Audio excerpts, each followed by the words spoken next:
اہلکو کلہو اوترکو کلہو، سارے بال منڈوا دو یا سارے چھوڑ دو۔ جو طلبہ دورہ مکمل کریں گے اور آخری امتحان میں آپ انہیں حقدار سمجھیں تو میری طرف سے تمام کو مترادفات القرآن ہدیہ دی۔ بارک اللہ فیکم۔ یہ ہمارے عبدالرب بھائی تشریف فرما ہیں، تو انہوں نے کہا کہ انشاءاللہ یہ مترادفات القرآن ان کو تحفہ ملے گی۔ اللہ پاک ان کو جزائے خیر عطا کرے، ان کے مال میں برکت دے۔ یہ ویسے ہی آپ کو معلوم ہونا چاہیے کہ یہ ایک علمی خاندان کے چراغ ہیں۔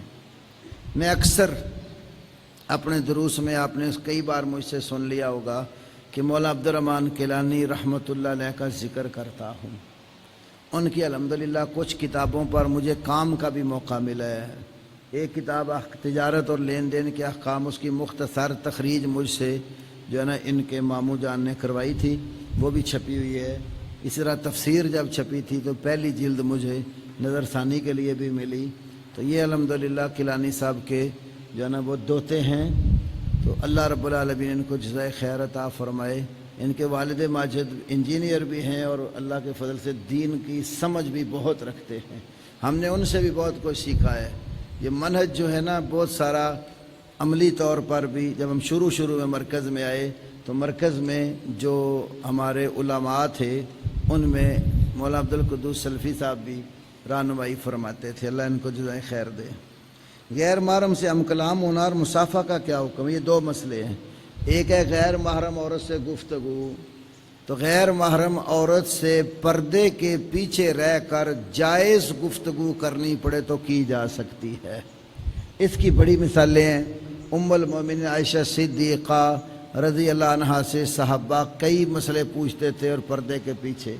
اللہ نے کہا اذا سألتموہن متاعا فاسألوہن من وراء حجاب، جب تم نے ان عورتوں سے کوئی بات پوچھنی ہو فائدے کی تو پردے کے پیچھے رہ کر پوچھو۔ تو بات بھی جائز اور درست ہو، عورت کا لہجہ بھی شرعی حدود کا تقاضا کرتا ہو، ایسی نرم گفتگو عورت نہ کرے جس سے دل کا بیمار شخص جو ہے کوئی نقب لگائے بیٹھ جائے کہ یہاں شاید کوئی برائی کا دروازہ کھل سکتا ہو۔ آواز بھی اس کی سنجیدہ ہو اور با پردہ پردے کے پیچھے گفتگو کی جا سکتی ہے۔ تو صحابیات بھی اسی طرح کئی ایسی تھیں جن کے بڑے بڑے تابعین محدثین شاگرد تھے، اور نیچے بھی 8ویں 9ویں صدی ہجری تک تو ہمیں بہت ساری مثالیں ملتی ہیں کہ بڑی بڑی خواتین محدثات اور مفسرات تھیں اور بڑے بڑے علماء ان کے شاگرد تھے۔ میں صرف ایک مثال دیتا ہوں۔ آپ نے حافظ ابن حجر کا نام بارہا دفعہ سنا ہوگا، جنہوں نے بخاری کی شرح لکھی۔ تو حافظ ابن حجر عسقلانی رحمۃ اللہ علیہ نے صحیح بخاری جہاں کئی اور علماء سے پڑھی، تو ان کے استادوں میں ایک خاتون بھی ہیں جن سے انہوں نے بخاری پڑھی ہے۔ اس خاتون کا نام ہے کریمہ بنت احمد المروزیہ۔ تو کریمہ بنت احمد المروزیہ ابن حجر کی استاد ہیں، صحیح بخاری انہوں نے ابن حجر کو پڑھائی ہے۔ تو جائز اور شرعی حدود کے اندر رہ کر عورت سے مرد ہم کلام ہو سکتا ہے۔ دوسرا مسئلہ مصافحہ، عورت کے ساتھ جو غیر محرم اور اجنبی ہو تو غیر محرم اس کے ساتھ مصافحہ نہیں کر سکتا۔ نبی صلی اللہ علیہ وسلم بھی جب بیعت لیتے تھے عورتوں سے مصافحہ نہیں کرتے تھے، فرمایا انی لا اصافح النساء، میں عورتوں سے مصافحہ نہیں کرتا۔ پس پردہ بٹھا کر رسول اللہ صلی اللہ علیہ وسلم جو ہیں، بعض روایات میں یہ کہ چادر پھیلا دیتے تھے، اس کو پکڑ لیتی تھی تو آپ ان سے عہد پیمان لے لیتے تھے اور بیعت لیتے تھے۔ تو غیر محرم عورت سے مصافحہ بھی درست نہیں۔ ہاں عورتیں آپس میں مصافحہ کر سکتی ہیں، وہ ان کے لیے ممنوع نہیں، جیسے مرد مردوں سے مصافحہ کرتے ہیں۔ آگے یہ مسئلہ ہے، وہ آگے نا غیر محرم کی منع ہے۔ بہن بھائی سگے ہیں تو وہ منع نہیں ہے ان کے لیے۔ جو خواتین کی تلاوت اور دروس سننا مردوں کے لیے، یہ جو میں نے آپ کو مثالیں دی ہیں اس کے اندر اس مسئلے کا جواب آ گیا ہے۔ جو خاتون قرآن سبقن پڑھا رہی ہو تو خاص ایام میں کیا حکم ہے، اس سوال کا جواب بھی جو پیچھے میں نے دیا ہے اس کے اندر آ گیا ہے۔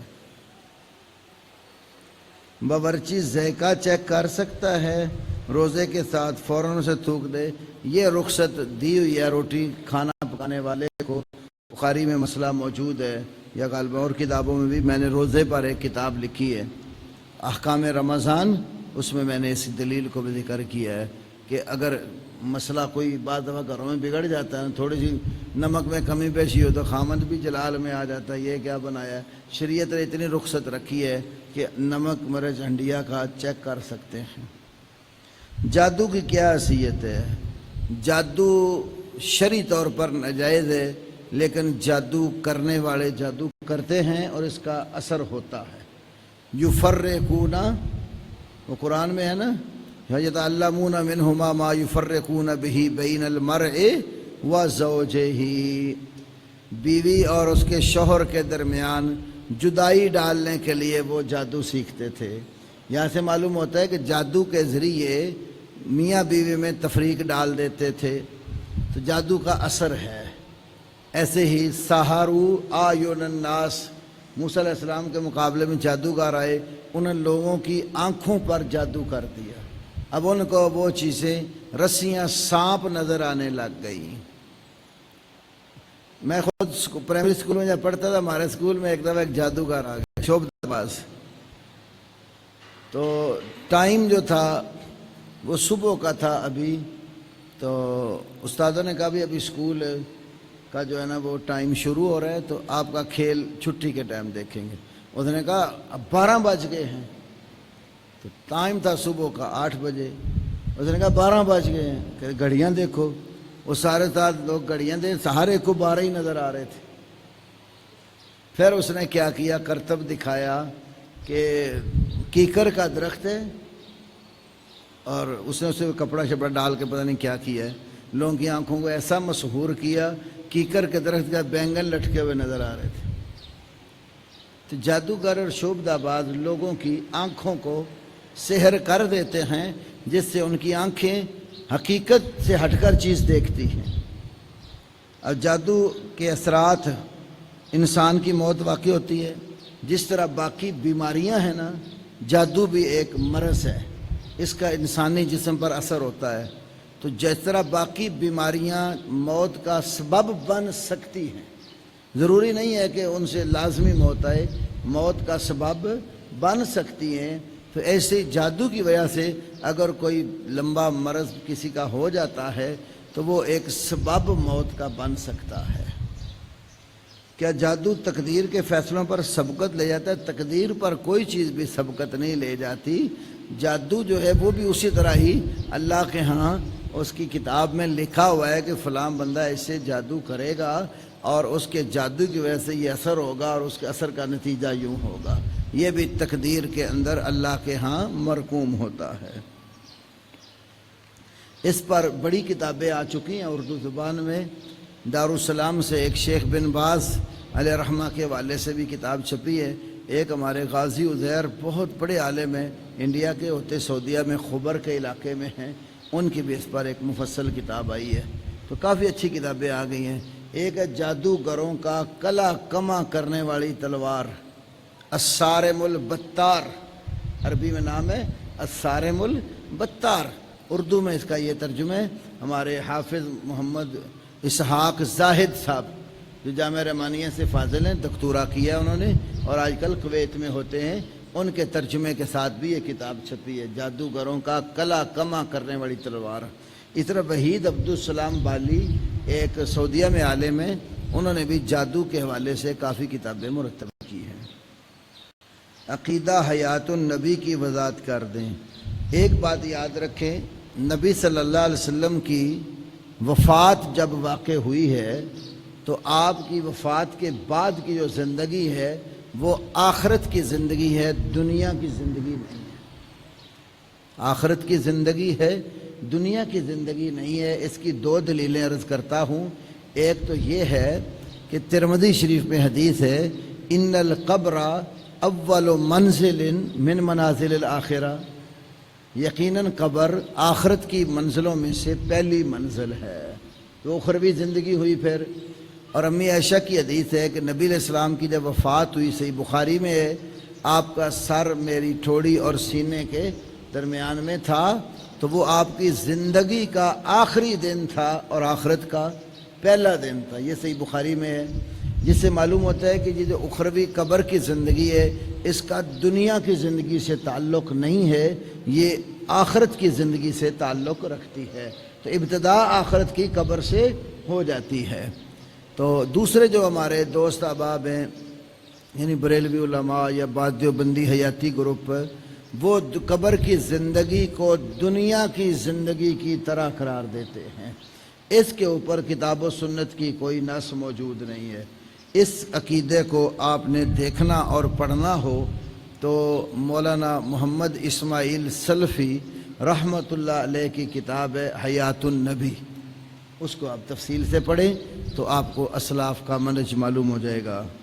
تو کہتے ہیں یہ عقیدہ کب شروع ہوا؟ اصل پوری اس کی تاریخ تو معلوم نہیں کہ کب شروع ہوا، لیکن بعض صوفیاء اور خاص طور پر یہ جو مسئلہ ہے بر صغیر پاک و ہند میں جب علماء دیوبند اور علماء بریلی وجود میں آئے ہیں نا، ان کی آپس کی ابحاث میں اس بات نے زیادہ ترقی پکڑی ہے، مگر نہ پیچھے اسلاف میں اس کے اوپر اتنی تحریکی طور پر باتیں نہیں ہیں. چند کہیں کی برزخی زندگی کہہ کر اس کا ذکر ہوا ہے.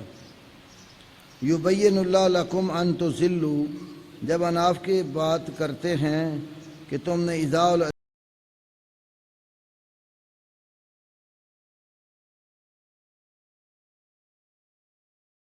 نکالتے ہو، تو بات یہ ہے کہ ایک ہے قرآن کے لفظوں میں تحریف کرنا. اگر کسی اہل حدیث عالم نے قرآن کے لفظوں میں تحریف کیا تو بتاؤ. ایک ہے قرآن کے الفاظ کے معانی بیان کرتے وقت یہ سمجھنا کہ اس جگہ پر یہ لفظ محذوف سمجھا جاتا ہے اور اس کا یہ معنی ہے. یہ تو اسلاف سے بات چلی آ رہی ہے. وہ عربی کلام کا سیاق و سباق دیکھ کر معلوم ہو جاتے کہ یہاں پر نفی کا معنی ہے، یہاں پر اس بات کا معنی ہے. تو لفظی طور پر کہیں بھی یہ تعریف الحمدللہ اہل حدیث علماء نے نہیں کی. عملاً دو سنتیں اگر جمع ہو جائیں ایک ہی وقت میں تو کس کو ترجیح دی جائے؟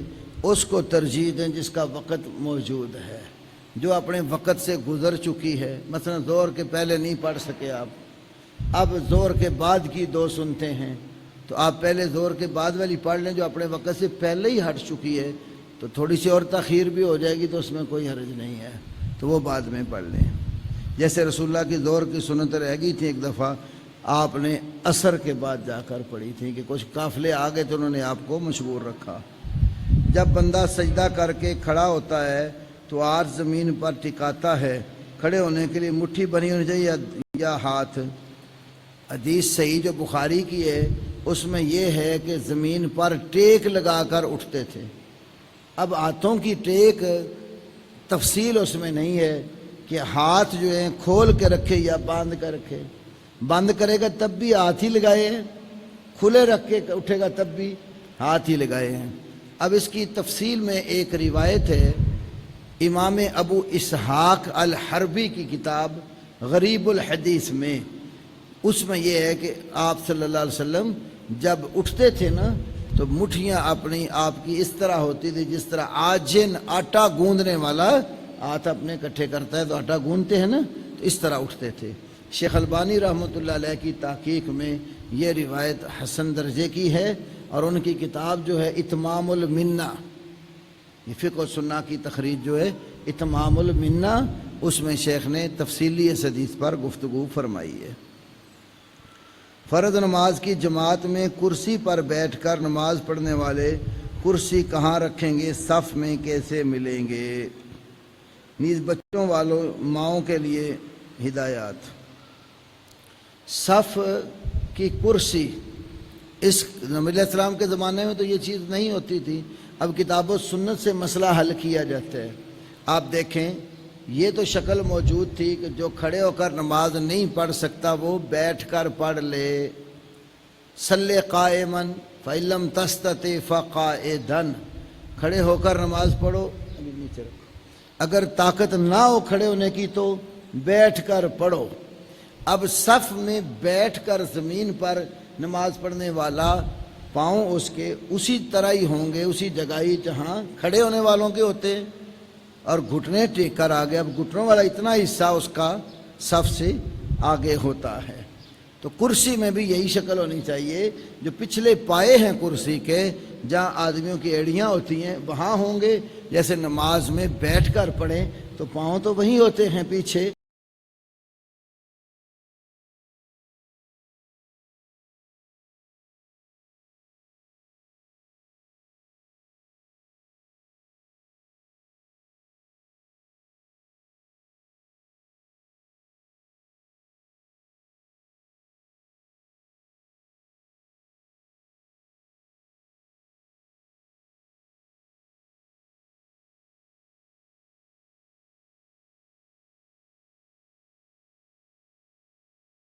ہو جاتی ہے۔ میں اس پر زور دیتا ہوں، مائیں بچوں کو لے کر مسجد ضرور آیا کرے۔ بچوں کو صحابیات مسجدوں میں لے کر آتی تھی۔ بخاری میں اور کئی کتابوں میں حدیث ہے، نبی علیہ السلام نماز پڑھا رہے ہوتے تھے نا، عورتوں کی صف پیچھے ہوتی تھی، اگر کوئی بچہ رو پڑتا تو آپ صلی اللہ علیہ وسلم نماز میں قرات چھوٹی کر لیتے تھے۔ وجہ حدیث میں یہ آئی ہے تاکہ بچے کی ماں کو تکلیف نہ ہو، تو آپ نے کبھی یہ نہیں کہا تھا عورتوں بچے لے کر نہ آنا، نماز اپنی چھوٹی کر لی تاکہ بچے کی ماں کو تکلیف نہ ہو، لیکن منع نہیں کیا کہ عورتیں بچوں کو نہ لے کر آئیں۔ بخاری میں ایک اور حدیث ہے، صحابہ چھوٹے بچوں کو روزے رکھواتے تھے اور ساتھ روئی کا گٹھا لے کر مسجد میں آ جاتے تھے، اور بچہ جب بھوک کی وجہ سے بلکتا روتا تو روئی کے گٹھے کی گڑیا بنا کر اس کو دے دیتے تھے تاکہ اس کا دل بہل جائے، کھیلتا رہے، روزہ پورا ہو جائے۔ تو کبھی نبی علیہ السلام یا صحابہ نے ایک دوسرے کو یہ نہیں کہا بچوں کو لے آتے یہ شور کرتے اور روتے ہیں، بلکہ شریعت نے تو ان کے لیے مسجد میں لوبا اور کھلونا بھی برداشت کر لیا ہے تاکہ یہ اپنے والدین کو نماز پڑھتے دیکھیں، عبادت کرتے دیکھیں، تو بچپن سے ہی ان کے ذہنوں میں یہ تصور پکا ہو جائے ہم مسلمان گھرانے سے ہیں، ہمارے والدین مسجد میں جا کر عبادت کرتے ہیں تو ہم بھی کریں۔ اس لیے بخاری کی ایک اور حدیث ہے، آپ کی نواسی تھیں امامہ بنت زینب، بڑی بیٹی جو رسول اللہ صلی اللہ علیہ وسلم کی تھی زینب، ان کی بیٹی تھی امامہ، تو نبی علیہ السلام انہیں کبھی مسجد میں اٹھا کر نماز پڑھتے تھے، جب نیچے جاتے تھے سجدے میں تو اس کو زمین پر رکھ دیتے تھے، جب اٹھتے تھے پھر اٹھا لیتے تھے۔ تو بچوں کی ماؤں کے لیے کتنا اور باپوں کے لیے بھی کتنا سبق ہے اس حدیث میں کہ آپ بچے لے کر مسجد میں آتے ہیں تو نماز میں اپنے بچے کو اٹھا لیں، جب آپ رکوع سجدہ جائیں جھکیں بچے کو زمین پر رکھ دیں، اور جب اٹھیں تو پھر اٹھا لیں۔ بچہ جو ہے وہ تنگ بھی نہ کرے آپ کو، آپ کی نماز بھی ہو جائے اور بچہ بھی مسجد سے محروم نہ ہو۔ رکوع سے اٹھ کر ہاتھ باندھنا کیسا یہ بتا دیا۔ مومن اور مسلم میں کیا فرق ہے؟ جب یہ دونوں جو ایک ہی سیاق میں استعمال ہوتے ہیں تو فرق ہوتا ہے۔ 5 جو اسلام کے ارکان ہیں، جب بندہ زبان سے اقرار کر لیتا ہے، عملی نماز پڑھنے لگ جاتا ہے، زکوٰۃ دینے لگ جاتا ہے، ظاہری طور پر عمل کرتا ہے تو وہ مسلم ہے۔ جب یہی چیزیں بندے کے اندر پختہ ہو جاتی ہیں پھر وہ مومن بن جاتا ہے۔ قالت الاعراب آمنا، دیہاتیوں نے کہا ہم ایمان لے آئے۔ اللہ نے کہا یوں نہ کو ہم ایمان لے آئے، بلکہ یہ کو ہم اسلام لے آئے۔ وَلَمَّا يَدْخُلِ الْإِيمَانُ فِي قُلُوبِكُمْ، ابھی تک ایمان تمہارے دلوں میں داخل نہیں ہوا۔ جب ایمان اندر پختہ ہو جاتا ہے، اسلام پختہ ہو جاتا ہے تو مومن ہے، اور جب تک پختگی نہیں آتی، ظاہری طور پر آگے ہے، کلمہ پڑھ لیا ہے، نماز پڑھنے لگ گیا تو مسلم ہے۔ اور جب بندگی کے اس عروج پر پہنچتا ہے کہ نماز میں کھڑا ہے تو یوں سمجھتا ہے کہ میں اپنے رب کو دیکھ کر پڑھ رہا ہوں، اگر یہ نہیں تو میرا رب تو مجھے دیکھ رہا ہے، تو پھر محسن بن جاتا ہے۔ یہ حدیث جبریل جو ہے اس میں بھی اس کی توضیح ہے۔ کافر اگر موت کے وقت کلمہ پڑھ لے تو کیا نجات ممکن ہے؟ موت کا پیغام آنے سے پہلے پڑھ لے تو نجات ہو جائے گی۔ موت کا پیغام آ گیا پھر کلمہ پڑھے تو نجات نہیں ہوگی، کیونکہ موت کا پیغام آتے جب فرعون کو بھی غوطہ لگا تو اس نے کہا اب میں ایمان لاتا ہوں، تو اللہ نے کہا اب ٹائم نہیں ہے۔ تو توبہ کا ٹائم موت کا پیغام آنے سے پہلے ہے۔ غسل کے بعد برہنہ حالت میں وضو کرنا برہنہ حالت میں ممنوع ہے۔ یہ پہلے میں بسم اللہ پڑھنے کے ضمن میں آپ کو بات کہہ چکا ہوں۔ یہ کرتی ہوتی اور پھر نماز تو اسی وضو سے پڑھ سکتے ہیں، الا یہ کہ وضو ٹوٹنے کی کوئی صورت پیدا نہ ہو، ننگے ہاتھ آپ کے ننگے بدن شرمگاہ کو ہاتھ نہ لگاؤ تو وضو قائم ہے، کیونکہ ہاتھ لگ جائے اس طرح تو وضو ٹوٹ جاتا ہے۔ مشہور حدیث ہے من مس ذکرہ فلیتوضا، جو اپنے شرمگاہ کو چھوئے وہ وضو کر لے۔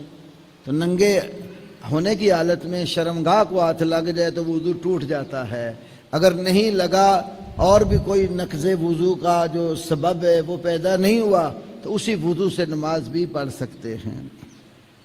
اسرائیلی روایات کے ذریعے قرآن کی تفسیر کرنا، اسرائیلی روایات سے اجتناب کرنا چاہیے۔ ہاں اگر کوئی ایسی اسرائیلی روایت ہے جو آپ کی شریعت کے خلاف نہیں ہے تو اس کو بیان کیا جا سکتا ہے۔ حدثوا عن بنی اسرائیل ولا حرج، بنی اسرائیل سے بیان کرو، حرج نہیں۔ ایک حدیث یہ ہے، ایک یہ ہے کہ لا تصدقوہ ولا تکذبوہ، نہ ان کی تصدیق کرو نہ تکذیب کرو، پہلے لوگوں کی روایات ہیں۔ تو اس کے ان ساری نصوص کو سامنے رکھ کر جو نتیجہ نکالا جاتا ہے وہ یہی ہے کہ اگر بنی اسرائیل کی روایتیں ہماری شرع کے خلاف ہیں تو اس کو نہیں لیا جائے گا، بیان نہیں کیا جائے گا۔ اگر شرع کے خلاف نہیں ہیں، شرع کے موافق ہیں، موافق تو بیان کی جا سکتی ہیں، یا ایسی بات ہے جو ہماری شریعت سے ٹکراتی نہیں ہے تو اس کو بیان کر سکتے ہیں۔ اس لیے کئی لوگ اسرائیلی روایات بھی تفاسیر میں لے آتے ہیں، لیکن اس میں دیکھنا پڑے گا کہ یہ کس نوعیت کی ہے۔ تابعین کرام کے اقوال کا تفسیر قرآن میں حجت ہونے کی ٹھوس دلیل۔ حجت، ان کے قول کو ہم شرعی حجت نہیں کہتے، ہم یہ کہتے ہیں کہ جو اسلاف ہمارے گزرے ہیں ان کی جو اتفاقی تفسیر ہے تو وہ فام جو ہے نا سلف صالحین کا اتفاقی، جس میں ان کے ہاں اختلاف نہیں ہے، تو یہ اتفاق پھر شرعی دلیل ہے کہ آپ نے فرمایا کہ میری امت گمراہی کے اوپر جمع نہیں ہو سکتی مستدرک حق میں۔ تو حاکم نے باقاعدہ اس حدیث سے اجماع ہے۔ تو اسلاف کا اگر مفہوم اتفاقی ہے صحابہ تابعین کا تو وہ اتفاق دلیل بن جائے گا، کیونکہ رسول اللہ نے فرمایا کہ امت گمراہی پر جمع نہیں ہو سکتی۔ اگر ان میں تفسیر میں اختلاف ہو جائے تو اختلاف کی صورت میں پھر پرکھا جائے گا دلیل کے زیادہ قریب کیا چیز ہے، جو اقرب الی الکتاب و سنہ ہوگا اس کو لیا جائے گا۔ گستاخ رسول کے قاتل کو قتل کیا جائے گا یا تعزیراً سزا ہے؟ گستاخ رسول واجب القتل ہے، اس کے اب قتل کون کرے گا؟ اصل میں یہ تو مسلمان حاکم کا فریضہ ہے، جیسے نبی علیہ السلام نے خود کعب بن اشرف یہودی قتل کے لیے بندے بھیجے، اس طرح ابو رافع کا قتل کروایا۔ لیکن ایک مسئلہ یہ ہے اگر کسی شخص نے واقعہ ہی کوئی گستاخ تھا اٹھ کر اس کو قتل کر ڈالا تو اس قاتل کو مقتول کے بدلے میں مارا نہیں جائے گا۔ تو یہ اس پر امام ابن تیمیہ کی مفصل کتاب آپ پڑھیں، الصارم المسلول علی شاتم الرسول، ایک اردو میں چھوٹا رسالہ اس پر میں نے بھی لکھا ہے، گستاخ رسول کی شرعی صورتحال پہ۔ ٹائمز کمپنی میں کاروبار کی شرعی حیثیت کیا ہے؟ اس کاروبار کے صحیح ہونے کے حوالے سے علماء کے فتویٰ جات بھی ذکر کیے جاتے ہیں، اس کاروبار کے حرام ہونے پر بھی بے شمار علماء کے فتویٰ جات ہیں، جن میں دیوبندی، بریلوی، احمدیس تمام علماء ہیں۔ اس کی چونکہ اب ٹائم نہیں، میں کسی دوسرے وقت میں تفصیل کروں گا، یہ الگ رکھنا۔ وہ یہ ہے اگر آپ تفصیل دیکھیں تو ہمارے شیخ حافظ عبد المنان نور پوری رحمۃ اللہ علیہ جو ہیں ان کی کتاب احکام و مسائل میں اسی طرح کی کمپنی پہلے آئی تھی گولڈن کی کے نام پر، تو یہ نام بدل بدل کر آتے ہیں۔ فقہی طور پر صورتحال ان سب کی ایک ہے، جو چائنا سے کمپنیاں لانچ ہوتی ہیں، تو بڑے تفصیلی فتاویٰ لکھے گئے تھے، انہوں نے اپنی کتاب میں چھاپ دیے۔ داڑھی کی کانٹ چھانٹ بعض رخساروں سے صاف کرواتے ہیں، کانٹ چھانٹ نبی علیہ السلام کے قول یا عمل سے بالکل ثابت نہیں ہے، البتہ دو صحابیوں کا عمل، ایک مشت داڑھی سے نیچے کاٹنے کا صرف دو صحابیوں کا عمل ہے، وہ حضرت ابو ہریرہ اور عبداللہ ابن عمر ہیں، باقی تمام صحابہ سے یا رسول اللہ صلی اللہ علیہ وسلم سے کہیں بھی اس کی کانٹ چھانٹ خراش وغیرہ ثابت نہیں ہے۔ نماز میں دو سکتات والے حدیث کیا صحیح ہیں؟ ہاں دو سکتے ہیں، صحیح ہیں۔ ایک ہے وہ بخاری میں حدیث ہے ارائیت اسقاط کا ما بین تکبیر والقراءہ، تکبیر اور قرات کے درمیان آپ سکتہ کرتے ہیں، یہ صحیح بخاری میں ہے۔ دوسرا ترمذی کی حدیث ہے نبی صلی اللہ علیہ وسلم قرات کے بعد جو ہے سکتہ کرتے تھے، لیکن وہ سکتہ کتنا ہوتا تھا؟